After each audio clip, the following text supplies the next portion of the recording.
So, unang araw ng Ramadan, sarado naman. So, kailangan mag-survive tayo. Mamili tayo ng pagkain. Tara, nakainan natin, sarado. Sarado, oh. Yan. Pumunta ng Nesto, tingnan natin kung bukas siya para makapamili tayo ng ating pang-survive. Ayan. Nesto. Pasok tayo sa Masterpiece. Pas.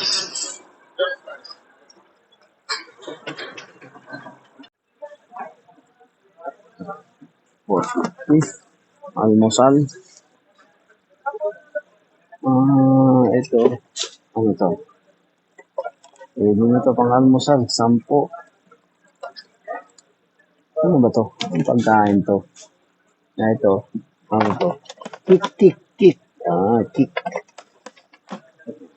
Saan na ba yung mga...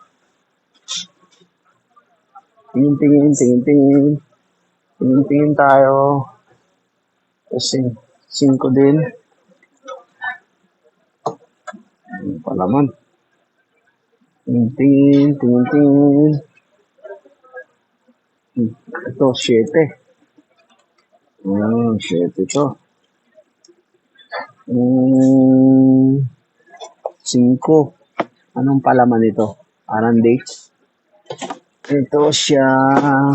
Muffins. Ito lang pagkain ng Pilipino yata. Tama na. Pero pwede na to. Ito. Pwede na to.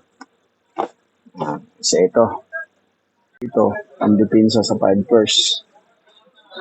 Okay ito. 12 na lang, oh.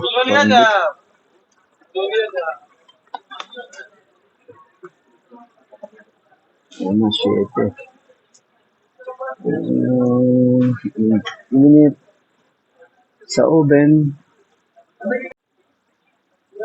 Ito. Init lang sa oven to. Ayos na. Talo-talo na. Saging.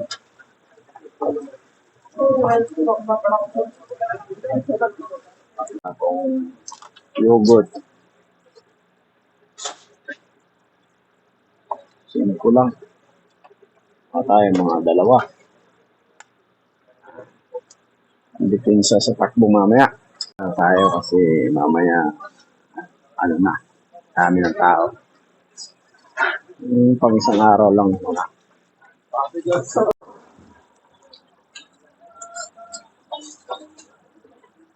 Labas na tayo. Kasi mamaya yan, dagsaan ng tao niyan. Panggabi. Alright. Pinasimple lang yung ating tax invoice ng Nesto.